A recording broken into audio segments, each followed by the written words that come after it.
Well, hello, and welcome to Sunday Morning Coffee with Dr. Childress here. Today, I'm going to be discussing cross-examining mental health testimony in the family courts. And I have a lot more to say about that than I will have time today. So I'm going to start in on the issues and begin to discuss them, and then I'll follow up and keep discussing this, providing a cloud of information for parents who are representing pro se. That's one of the target audiences for this, as well as family law attorneys who are representing your clients, and how to impeach the mental health testimony and how to get the mental health testimony that's problematic moving in a more favorable direction. Now, I'm a clinical psychologist. I'm not an attorney. So I'm going to be talking about the uh, testimony side, the testimony of the mental health professional side, rather than the cross examination side. There's all sorts of rules of evidence and how things are handled and what happens there. But what's important about cross examining mental health testimony is to understand where the vulnerability is, the constructs, what's the professional obligations, and where is the unethical practice and malpractice, so that you can impeach the testimony, but also kind of soften up the mental health professional to then make them more malleable and cooperative with case specific kinds of questions. And I'll talk about those potentially down the road as well. Um, and so this is going to be more, at least today, is going to be more about the vulnerability of the mental health professionals and understanding that, because that's important as well, for the especially for the pro se parents, because you're really focused on the case specific material. You want the judge to make some sort of decision in your specific matters, and you have information and you disagree with some of the presentation of the information from the forensic custody evaluation or mental health report, and you want to expose the lies in the material and where they were, and that's a problem.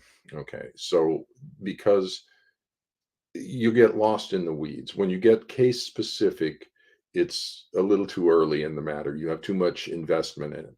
What I would recommend is first impeaching their testimony on general professional grounds. And that's going to put them in a better place that when you then go to your case specific material, you can get better answers from them.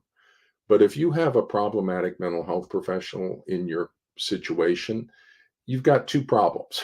The first problem is correcting what they've got wrong. And then the second problem is you need to get an answer of what to do properly. And so there's two sides of the issue. So when people bring me in, for example, as a consultant on their matter, I've got generally two roles. One possible role is to review mental health reports and correct the current situation. The other is to be part of the assessment team and to get a proper diagnosis, an accurate diagnosis and treatment plan going forward. And those are two different issues. Ultimately, we always wind up on treatment. We need a treatment plan to fix things.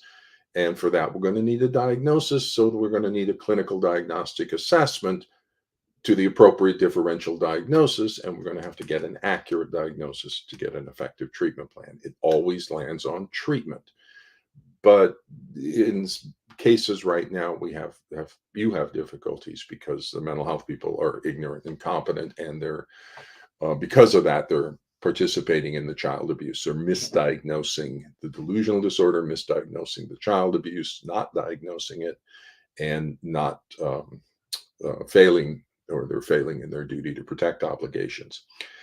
So another feature before I jump into things, just sort of preparatory, is I'm using the internet in kind of an interesting way. I have background in internet psychology. You can look at my Vita. I was an early internet psychologist, and I like the internet. I know I understand how professional psychology interacts with it. I like the various mediums we have here. When I first was involved, we had email. That was the first thing that came forward. And so we had interactive text based communication. But text based communication is different than face to face. This is called face to face. Versus if you were sitting here with me, that would be in person communication. Here we have face to face, and over there we have text based communication. Each one of those has advantages and disadvantages to it. Now, the current use of the internet by most people is to put up informational kinds of things, primarily to bolster their career, kind of, and make them experts on the YouTube or monetize their YouTube channel to begin to, get money coming in from that. But I'm a clinical psychologist. I'm an internet psychologist, so I'm going to try to use this a little bit differently. I'm going to be doing an online intervention, but I can't because I can't work with you individually because you're in different states. I'm licensed in California, and so I can't work individually. However, I kind of know what your side of the situation is, because this is a pathology of patterns. It's a trauma pattern. And so I kind of know what your side is. So I don't necessarily need to have your information. I can just provide the second half of a conversation, because I kind of already know what you're going to tell me.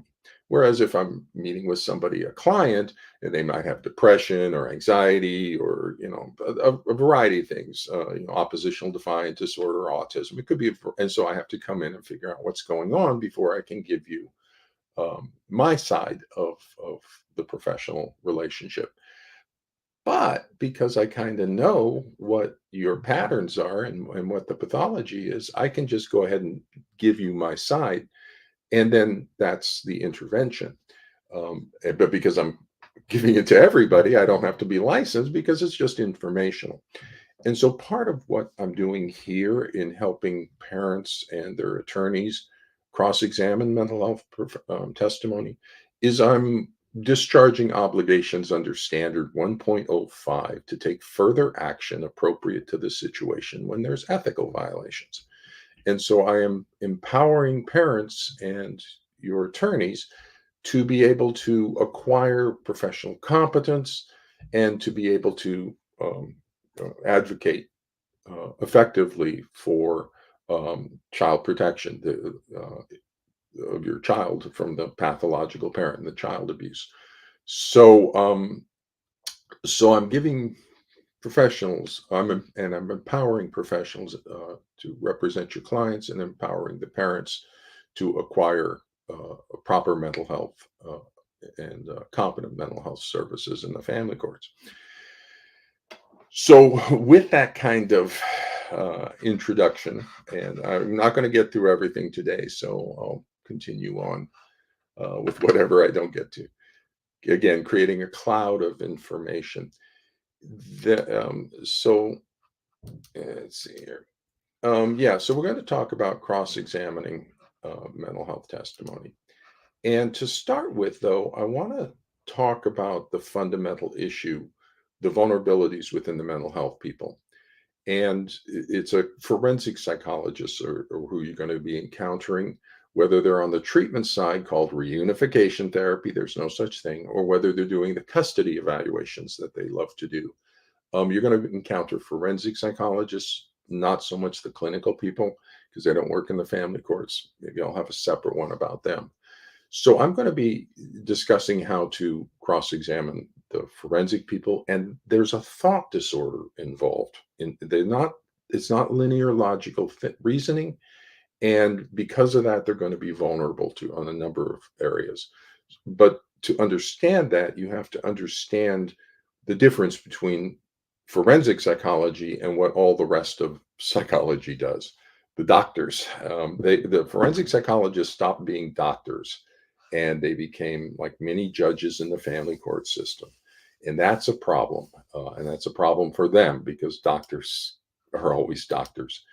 So Simon and Stahl and Simon wrote the book on forensic custody evaluations. And I've looked into what they've said in their book about the forensic psychology, as well as taking a look at both of their vitas to see who they are. But these are the top experts, among the top experts in the family courts regarding forensic psychology. So here's what they say is the difference between forensic and the clinical mindset is what they call it. Because forensic psychology is truly a new field, which I find astounding that they would say after 40 years that it's still a new field. It's an experiment. They're trying. They're just making up this new approach to service delivery, and without oversight and without established knowledge applied. So, because forensic psychology is truly a new field, many child custody evaluators having been trained only in the clinical tradition, bring to their work what we call a clinical mindset rather than a forensic mindset. So you can see they're differentiating out themselves from clinical psychology. They do something different. Despite what we see as clear and convincing argument for using a forensically informed model when conducting child custody evaluations, there are still those who argue, that would be me, that a clinically informed approach to child custody evaluations is appropriate and preferable. Yes, that's correct. It's preferable. We disagree with the clinically informed approach. That's the important thing to understand, that forensic psychology does something different than clinical psychology. Clinical psychology diagnoses and treats pathology. Forensic psychology does not diagnose and does not treat pathology, and they're doctors, and that's going to get them into a lot of trouble. So, what I propose, just off of that division, propose that we have a debate, a formal online moderated debate on the role of forensic and clinical psychology in the family courts. All represent for clinical psychology. They obviously disagree with that approach, but all defend clinical psychology, and then find a forensic psychologist to represent for what they do. Stahl and Simon would be great. They say they disagree with the clinical approach. They believe the forensic mindset is better. Well, let's have it. I disagree with them, so let's have an online moderated debate. The role of forensic and clinical psychology, and I propose it's hosted by the AFCC. That's that's the professional organization that should be addressing this issue of the difference between forensic and clinical psychology. And what I'm doing, and what's going to be coming forward in this, is I'm splitting the AFCC. Right now, I'll be helping the family law attorneys. The AFCC is a professional organization of family law attorneys and forensic psychologists, the Association of Family and Conciliation Courts. And I'm splitting them because I'm teaching the family law attorneys how to impeach the testimony of the forensic psychologists who are part of the AFCC. And so that's going to be kind of interesting for them as the family law attorneys learn how to basically go after the licenses of the forensic psychologist sitting in the chair next to them. And I'm also going to be splitting the psychologists, because there will be the old school forensic psychologists, such as Stahl or Simon, who've been doing this for 40 years, who believe in the forensic custody approach. And I imagine there's going to be a newer group of psychologists in the family courts who are interested in coming into the family courts, who are going to orient more to my work and attachment and shared delusional disorder and will remain court involved clinical psychologists. They won't become forensic. They will be court involved clinical psychologists. They will remain doctors, and they will be doing diagnostic risk assessments for possible child abuse, coming up with treatment plans, and effectively treating the pathology in the family courts. So that's the return of clinical psychologists to the family courts. But then to take a look at, again, the differentiation of forensic psychologists from clinical psychology, from being doctors. They say professionals whose formal training often revolves around the desire to help those in distress. And I put this in, that's the clinical mindset that they're critical of, this desire to help those in distress. must reorient themselves to a new reality. Oh my goodness. FMHPs, the forensic mental health professionals, are not there to help those they evaluate, and their good intentions and desire to do what is right may not be perceived as such by those they evaluate. Well, first off, I would say the job of doctors is always to help those in distress. So they have lost their way as doctors. If they're not, if their goal is not to help those in distress, they've lost their way as doctors. They've gone into the family court system, desire to be mini judge, and that's going to be a problem for them because they are licensed as doctors and they have obligations as doctors. And we're going to be exposed, but that they're you're going to. It's important to understand they see themselves as doing something different. Now, if you just try to question their testimony based on some sort of rote, questions going down, they're going to be able to dodge and move around. If you understand the concepts of where they're wrong and where they got off track, then no matter how they try to dodge, you're able to bring them back to the core issue of their thought disorder, where they're not making linear logical sense of things. And once they realize that on the witness stand, you're going to find you're going to hopefully have a more malleable, more cooperative mental health person because they're going to start to try to protect themselves. Um, and so we have, first off, that's a problem.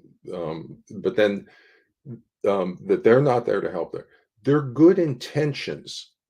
Wait a minute. I don't care about your good intentions. I want an accurate diagnosis so we can get an effective treatment plan. Their good intentions are irrelevant, and they may not be perceived as such by those they evaluate. They want us to recognize that they have good intentions, even if what they do is wrong. Well, I don't care. You need an accurate diagnosis. That's your obligation as a doctor. So, what I assert, and which is true, everything I tell you is true. Otherwise, I wouldn't be saying it. Forensic psychology is a failed experiment in service delivery to a vulnerable population. This is important to understand. They experimented on you. This is not professional practice. Everybody in clinical psychology diagnoses and treats pathology. We're there to help alleviate distress. This group of psychologists decided that's not their role. Their role is not to help people. Their role is to be some sort of mini judge in the court system, and they're just making things up. That's what happened in the family courts. They make up pathology, parental alienation, resist refuse dynamic. They make up service delivery models, forensic psychology. They just make stuff up because they're entitled to, at least they believe so. And so the biggest problem I have with the experiment they performed on all of you is that they withheld information from the public and from the courts about alternatives to their approach, which is the clinical diagnostic risk assessment, because they disagree with it. So you can see Saul and Simon says, we disagree with the clinical approach. Ah, well, that's very interesting that you do. However, you still need to present, if you're going to do an experiment on people, you still need to present to them their alternatives to your experimental new approach, which would be a clinical diagnostic assessment. But they didn't do that because if they tell parents in the court that there's an alternative that takes 4 to 6 weeks and will return a diagnosis on whether or not there's child psychological abuse, well, the courts and the parents are going to choose that one. 4 to 6 weeks, give us a diagnosis on child abuse. That's what we're kind of looking for. We don't need 6 to 9 months and tens of thousands of dollars without a diagnosis. And because diagnosis guides treatment, even after their report, if they haven't given us a diagnosis in their forensic evaluation, we still need another assessment to get a diagnosis, to get a treatment plan. So let's do a clinical diagnostic assessment right up front. But they withheld that information and only gave the courts and parents one option, which is the option they believe in, their forensic mindset option. Well, that's really problem because Blue Ribbon Commission found it's harmful to children, lacks scientific and legal value, and potentially dangerous. So yikes! And they're only giving the courts that one choice. So and the clinical psychology, what we do, diagnosis and treatment, is foundationally based in healthcare. It's what doctors do in all aspects of healthcare. The forensic psychologists have left that. They don't have any um, basis, foundation for what they do. It's an entirely new experimental field that they're just making up. Who's overseeing this new experiment? No one. They're overseeing themselves for 40 years. There's a huge conflict of interest within forensic psychology, and we need people to get over it. We need some outside and independent review, such as the New York Blue Ribbon Commission, and look what they found when they did their independent review. But going back to understanding the difference between the forensic mindset and the clinical mindset. So again, Simon and Stahl, 2020, just recent here. When the courts appoint a mental health professional to conduct a child custody evaluation and offer um, advisory recommendations to the court regarding the psychological best interests of children, the evaluator is, in reality, an agent of the state. And doctors should always remain doctors. In my view, doctors should never become agents of the state. We work for the best interests of our clients, and our client in this matter is the child, and then secondary is the court. And so we have two clients in this situation. Primary client is the child. We work in the best interests of the child, but when the court's involved, clinical psychologist has a second obligation to the court. Um, and so, and then the parents would be the third obligation. Um, but the idea that doctors become agents of the state, no. If you want to be an agent of the state, go do something else. Go be a judge. That judge is a part of the justice system. They're an agent of the state. So I will debate that too. Okay, so is forensic psychology a failed experiment in service delivery to a vulnerable population? I'll say yes. I'll take the affirmative, and find the forensic psychologist to say no. It's not a failed model, that is successful, and that we need to keep forensic custody evaluations. I'll take the other side, that it's a failed model of service delivery. Again, I would advocate that this be hosted by the AFCC. Let's get an online public moderated debate so everybody can review the issues, see what the issues are, make decisions, uh, informed decisions about how to proceed going forward. I'm in. Find a forensic psychologist who will defend what they do. If you can't find one, then I win by default. Okay. If no forensic psychologist will step up to defend what they do, then it's a failed model, and it's, as the Blue Ribbon Commission said, it's harmful to children and lacks scientific and legal value and needs to be eliminated. That's the fact. Now, if they disagree with that, let's debate it, and let's let everybody see. So, the forensic psychology, at its foundational core, is thought disorder. And the premise is thought disorder. It's absent linear logical reasoning. It doesn't make sense. And if you begin to explore its foundations, you will expose the thinking disorder. And that's where we will be impeaching their testimony, is once we get them into their understanding their thought disorder, and they kind of start to acknowledge that it's not making sense what they're doing, then all of a sudden they're going to start to get scared, and they're going to start to do things and respond.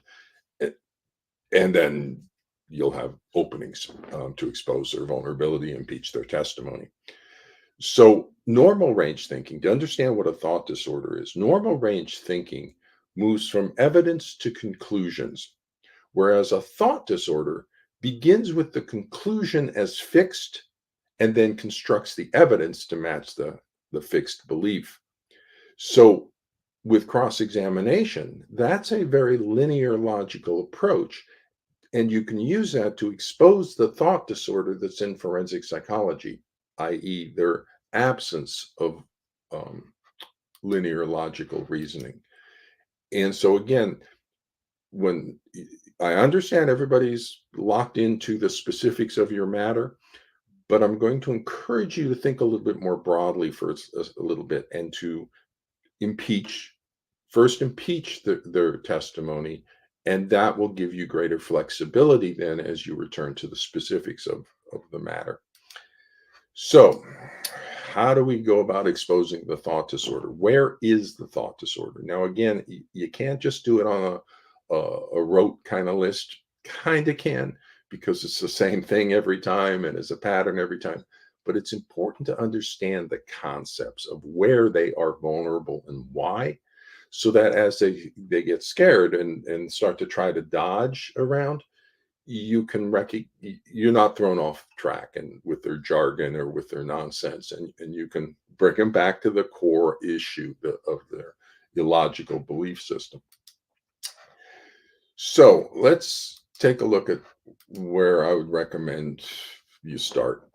Start by getting control of the language. That's where don't use parental alienation, or what resist refuse. They might use that. Don't use their language. Get control of the language.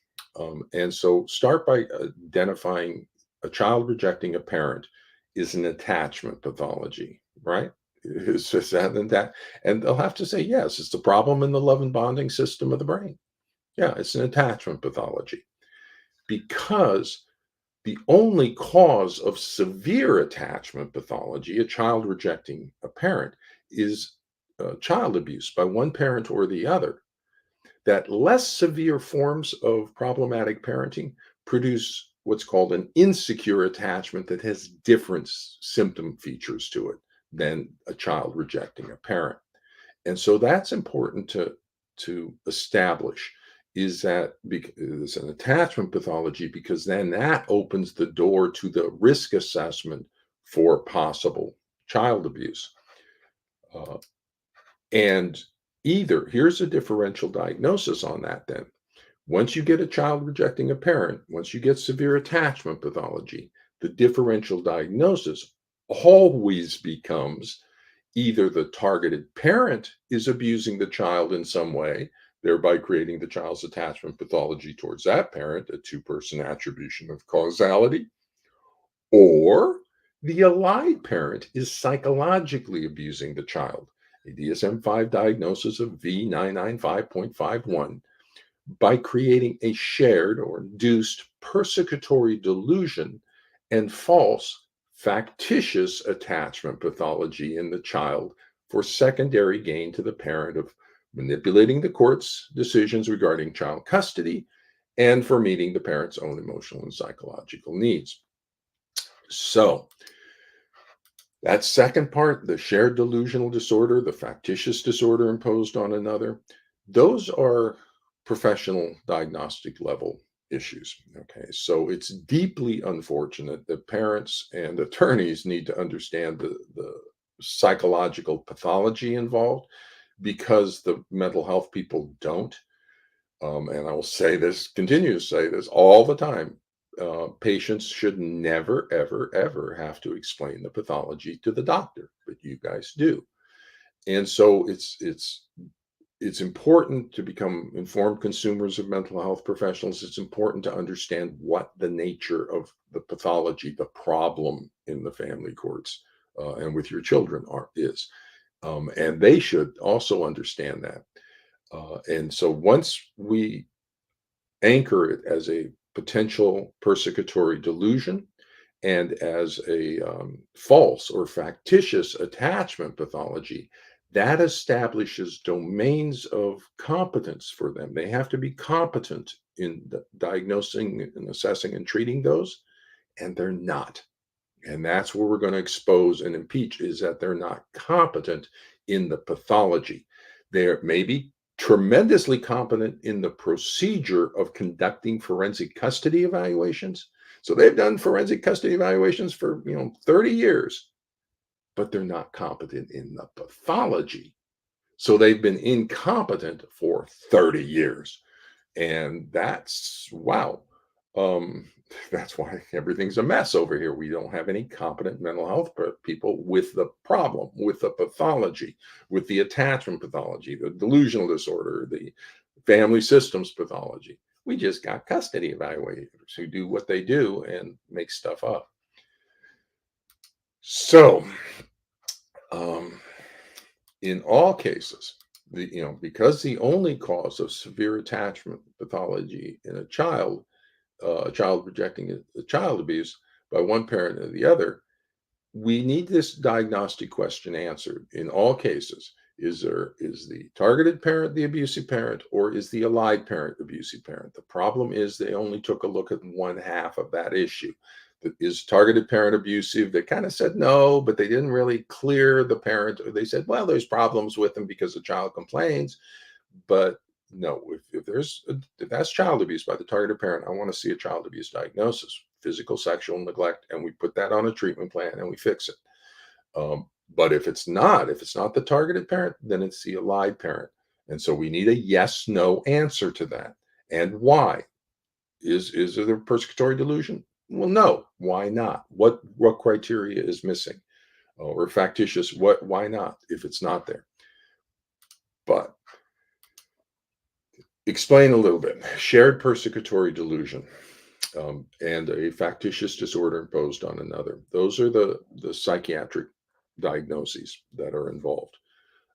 And the definition of a shared persecutory delusion from the American Psychiatric Association is persecutory type delusions that the person or someone to whom the person is close is being malevolently treated in some way.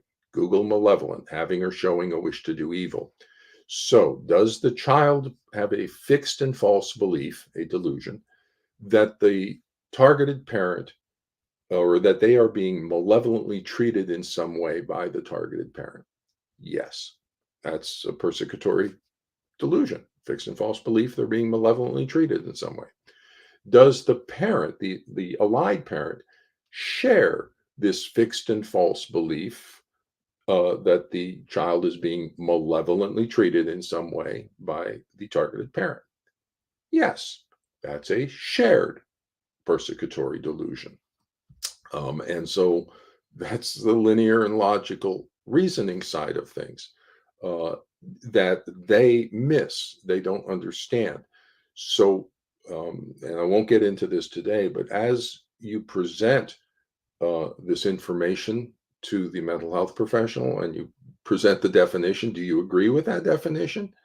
Then where did you assess for that? What did would sound, and you can get into case specific material later on based on this and apply this diagnostic criteria to the symptom. And that's what diagnosis is. Diagnosis is not an opinion.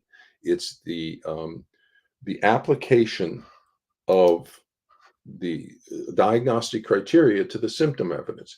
Just like the judge applies the legal statutes to the evidence that they hear at trial, in healthcare, we apply our diagnostic criteria to the symptom evidence that we collect during our clinical interviews. It's the same process. And so diagnosis isn't an opinion. It's if you have the three symptoms of schizophrenia, hallucinations, delusions, conceptual disorganization, you have the diagnosis of schizophrenia, whether you like it or not. That's your diagnosis because you pattern match, your symptoms pattern match to the diagnostic criteria. So if the symptoms pattern match to a shared persecutory delusion, that's the diagnosis. Whether you like it or not, that's because it's a pattern match and it's not necessarily an opinion. So that's part of their thought disorder going forward. They don't diagnose pathology. They're not very, and that's a problem. That's a serious problem. Again, serious trouble as you question them. But that's the thought disorder. Diagnosis means the same thing as identify. Pathology means the same thing as problem. Treatment, same thing as fix it. We must first diagnose the pathology before we know how to treat it. We must first identify the problem before we know how to fix it. And so, by not diagnosing the pathology, they haven't identified what the problem is. How do you know what to do if it's cancer or diabetes if you haven't identified the problem? And so they're thought disordered on that. So as you begin to bring them back into reality and linear logical reasoning, that's when they will begin to realize, oh, this stuff isn't necessarily that I'm saying isn't necessarily making sense. Um, as a doctor, the other pathology, psychiatric pathology, is a false or factitious attachment pathology imposed on the child for secondary gain to the pathological parent. That's classically called Munchausen by proxy.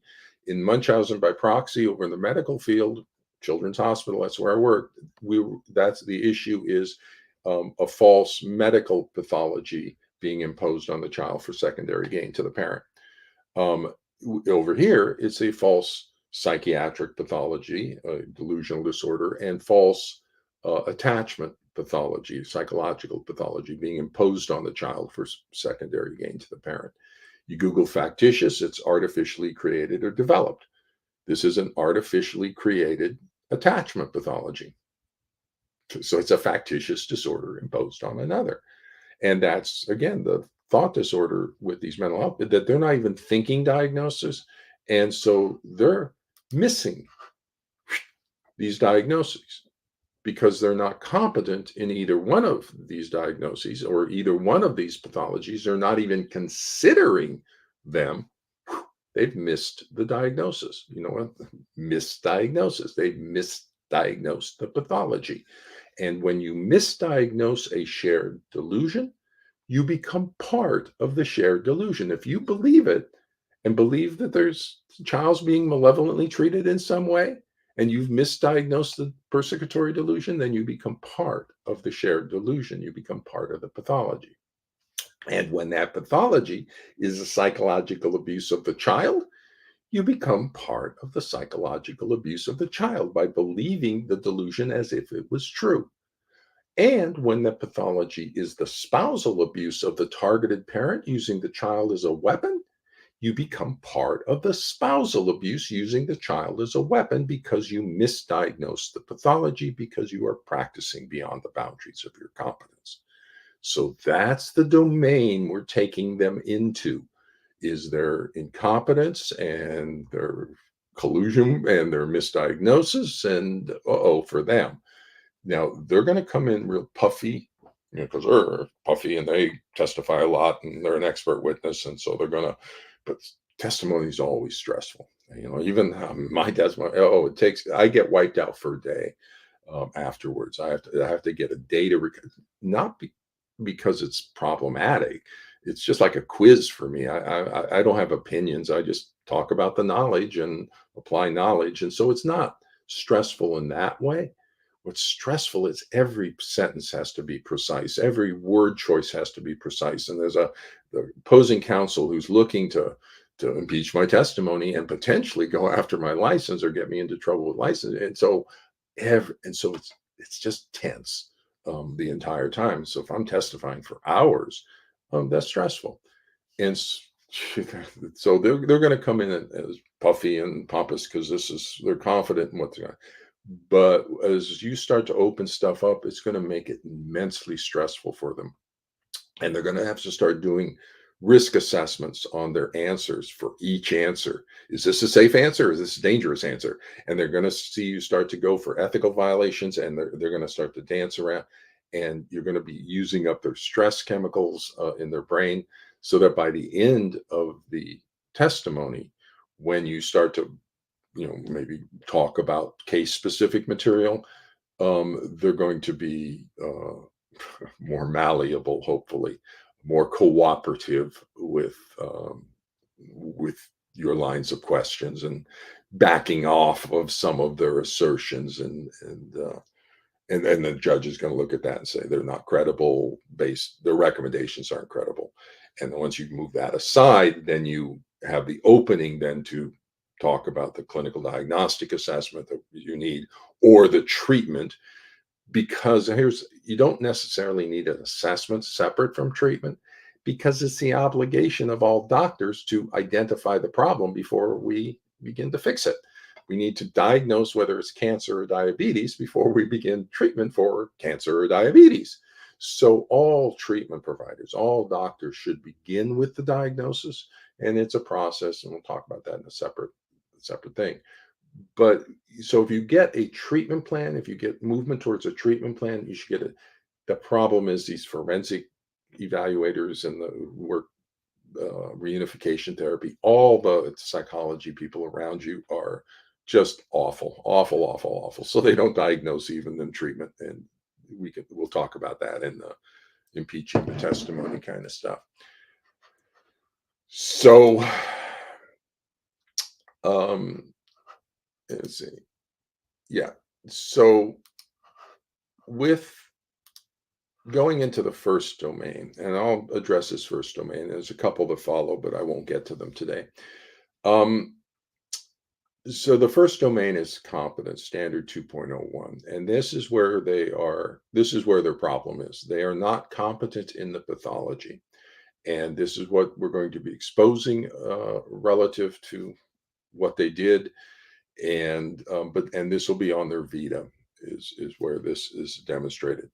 Now, you'll probably make your entry on standard 2.04 on their failure to apply knowledge in their report, but the Vita is where it's fundamentally a problem that they didn't know the knowledge, so therefore they couldn't apply the knowledge, and then they're in violation of 9.01.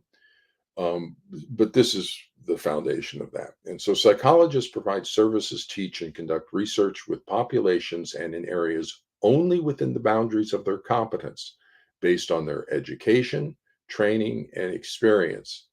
Notice, though, consultation in that. So they can get competent by consultation.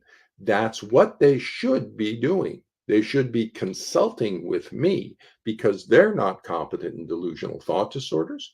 They're not competent in attachment pathology. They're not competent in child abuse and complex trauma. They're not competent in family systems. Holy cow, 4 domains of directly relevant knowledge, and they know none of them. I know all 4. I am competent. So one way they can make up for their incompetence is by consulting with somebody who does. But if they don't, then they're not competent, and this is where they become vulnerable. Now, I spoke about the shared persecutory delusion and the factitious disorder. Those are the psychiatric pathologies. Those are the diagnostic pathologies that we can hold them accountable for. The other domain of explanation, the other description of the pathology, comes out of family systems therapy. And if you're working with a family conflict, you should be competent in understanding how families function in family systems. And here's a description of the pathology from the family systems approach. And this questioning mental health testimony in the family courts about family systems constructs is productive. If they haven't addressed it, this is going to be a productive line of questions. But I want to point out it's separate. There's 2 separate kind of domains: the psychiatric diagnoses and the family systems description. And you can use them both and to impeach testimony and move things in a proper direction. So the description of the pathology from a family systems perspective is that the child is being triangulated into the spousal conflict through a cross-generational coalition with the allied parent against the targeted parent, resulting in an emotional cutoff in the child's attachment bond to the targeted parent. So, that's the verbal description. You want me to draw you a picture? Okay, here's a picture of it from Mnuchin and Nichols. It shows a triangulation. You can see the triangle pattern to that. Cross-generational coalition of a father and a son. You see that up there. You see the emotional cutoff of the father and the son with the mother. And then the inverted hierarchy, where the son is elevated in the hierarchy above the mother. And then those three lines indicate an enmeshed psychological relationship. So there's a diagram for exactly the pathology that's occurring in your family.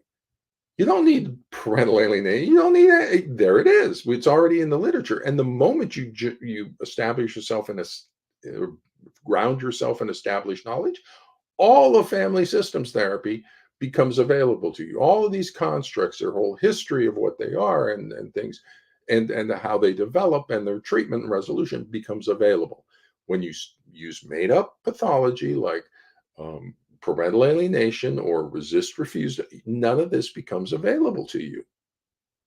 You're just ignorant, lack of knowledge or information. Excuse me. And so, talking later, I'll talk a little bit more specifically, but I suggest that this be used in the cross examination. Ask the mental health professional to explain this to you, this diagram. If you lead them in initially by talking about what is family system therapy? Is that important to families? Is that part of the established knowledge? Yes, yes, yes. And then you say, take a look at this diagram and would you explain it to us? So here's the diagram explained. So you see the enmeshed cross-generational coalition up there, the father and the son. You see the inverted hierarchy. The child gets over-empowered to judge the parent, the mother, as if the mother was the child and the son was the parent, because that's at the top level is the parent hierarchy line, the lower level is the child hierarchy line. But the child has been elevated, inverted hierarchy. Then you see the divorce between the father and the mother, and then that's the emotional cutoff on the other side between the son and the mother. Basically, the son is being required to divorce the mother along with the father in an alliance with the father. So that's your family systems description of the pathology. Uh, Another domain that is sort of foundational, that will be part of the questioning or foundational to the questioning, is the duty to protect. And all mental health professionals have two legally obligating duties: duty of care and duty to protect. And with any dangerous pathology, there's three of them: suicide, homicide, and abuse, child abuse, spousal elder abuse. Whenever we encounter a dangerous pathology, that's a class of pathology, we have our duty to protect obligations are activated, and we have to either conduct a proper risk assessment ourselves or make sure that one gets conducted. So you can think about this like suicide. If I have a suicidal patient, person says I'm thinking of hurting myself, I either have to conduct a suicide assessment myself. Do you have what are your plans? Do you have the means to do it? Do you have a history of doing this? Precipitating events, all do an assessment of the risk of suicide, or I have to get them to an ER and let the doctors there assess the suicide risk. But that's our duty to protect obligation. In this case, when you consider a child rejecting a parent, the only cause of that severe attachment pathology is child abuse by one parent or the other. For all mental health professionals, their duty to protect obligations are activated around these cases in the family courts. So, one of the problems is the forensic psychologists have failed in their duty to protect obligations big time. So, they are not communicating to the court the urgency of the situation, nor are they communicating to the court with clarity the nature of the child abuse in the family. And so that's allowing narcissistic, borderline dark personality parents to psychologically abuse the children and psychologically abuse the ex spouse without protection from the mental health people, which is our obligation as doctors. So that goes back again. Do you see how the forensic psychologists, all and Simons, separated themselves from clinical psychology? You disagree with the clinical mindset? This is a clinical mindset, duty to protect, but they're not clinical people, they're forensic mindset. And apparently, forensic mindset has no duty to protect obligations. Yes, they do. This is important to understand. All psychologists are licensed as clinical psychologists. Okay.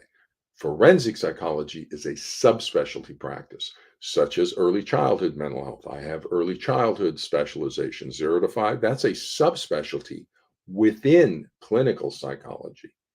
But we're doctors. We have obligations as clinical psychologists. APA ethics code lays those out as doctors.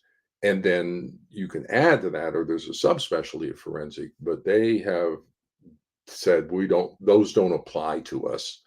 And that's your thought disorder. Yes, they do. Ethical standards and standards of practice in clinical psychology do apply to you because you're licensed as a clinical psychologist. And you can ask them that. So you keep talking about are you licensed as a forensic, or are you licensed as a clinical psychologist? Well, I'm licensed as a clinical psychologist. Okay. So then you have duty to protect obligations.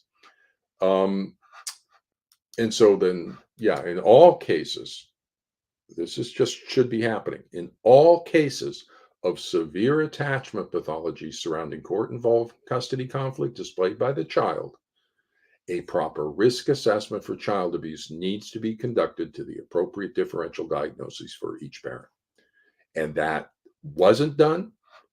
So then even after their report or whatever it is, we still need a proper risk assessment for possible child abuse to the differential diagnosis of a possible shared persecutory delusion. That's where your question line is going to be headed, is that you're going to get them to acknowledge that we still need a proper risk assessment because they didn't conduct a proper risk assessment for possible child abuse, psychological abuse, the shared persecutory delusion, factitious disorder. And so once we get them through that they're not competent in delusional thought disorders, and that they didn't conduct the proper assessment for possible child psychological abuse, then hopefully we can get them into saying, yes, we should probably get a risk assessment for a possible persecutory delusion. When they say that, they're dead in the water. They should have conducted a risk assessment. They didn't. So the fact that we still need another assessment even after theirs just exposes the inadequacy of their assessment. If we still need another assessment for possible child abuse, holy cow. So I'm going to wrap up here with standard 2.01, the boundaries of competence. And then I'll do another one looking at 2.04 and 9.01. And when they say we don't diagnose pathology, the fact that they didn't put a diagnosis in their report is going to be really extremely problematic for them. But to end with boundaries of competence, so we have 2.01a. That's your basic one, that they're not competent in delusional thought disorders, attachment, child abuse, complex trauma, family systems. But I want to point out that one way for them to make amends for that is through consultation, but they're not availing themselves of that. So then we drop down to 2.01c, and C and D are relevant. And so understand what their obligations are. Psychologists planning to provide services, teach, or conduct research involving populations, areas, delusional thought disorders, attachment, child abuse, complex trauma, family systems, areas, techniques, or technologies new to them, undertake relevant education, training, supervised experience, consultation, or study. And so again, consultation is a way for them to expand into this domain. They should be listening to me. And what I'm going to tell them to do, once they start listening to me, is complete the diagnostic checklist for pathogenic parenting and the parenting practices rating scale. That should be done routinely on all families. And if you're going to consult with me as a mental health professional, fill out the diagnostic checklist and parenting practices rating scale. Then you can tell me what you found on those, and that will help substantially with our consultation. So if you want my consultation, all of you, every mental health professional out there working in the family courts, routinely collect the diagnostic checklist for pathogenic parenting and the parenting practices rating scale. I don't care if you agree with foundations, you don't agree with Dr. Childress. I don't care. Collect the symptom information. because diagnosis is a pattern match of diagnostic criteria to the symptom information. So what is the symptom information? Tell us, tell us, please, so that we can then layer on the diagnostic criteria and see what the diagnosis is. So they should be consulting. They're not. Let's get the AFCC consultation with Dr. Childress. Let's have a debate about the role of forensic and clinical psychology in the family courts. Get my consultation in there. I'm not going to be submitting to the AFCC. They know where I am. If they want my consultation, they can reach out and ask me. If they don't care, they don't care. And so now they'll practice beyond the boundaries of their competence and get in all sorts of trouble and be unethical because you're not consulting with the clinical psychologist who knows what the pathology is. And instead, you're making stuff up. All right, it's up to you. Standard 2.01D, and that's where I'll finish up here, which is when psychologists are asked to provide services to individuals for whom appropriate mental health services are not available and for which the psychologists have not obtained the competence necessary. That describes the situation in the family courts. Currently, the appropriate assessment, the appropriate competence is not available. No one knows delusional thought disorders in the family courts because of 40 years of neglect by clinical psychology. We haven't been over here. So you've just had forensic psychology, and they're awful, they're stupid, they're ignorant as a rock, and they're lazy. And so we don't have any competent mental health people to conduct these risk assessments for families, not even the clinical psychologists, because they haven't worked in the family courts. They don't know this pathology in the family courts. So you have no available mental health services that are competent in the family courts. So that clause is met. When psychologists are asked to provide services to individuals for whom appropriate mental health services are not available, yep, and for which psychologists have not obtained the competence necessary, yep. Psychologists with closely related prior training or experience may provide such services in order to ensure that services are not denied. That's the situation I would say that the forensic psychologists or the psychologists in the family courts are currently occupying. That there's no competent services and they're closely related because they're kind of working with the family court pathology, but they don't know delusional thought disorders, factitious disorders, family systems, child abuse, and complex trauma. Then they can provide those services to make sure they're not denied.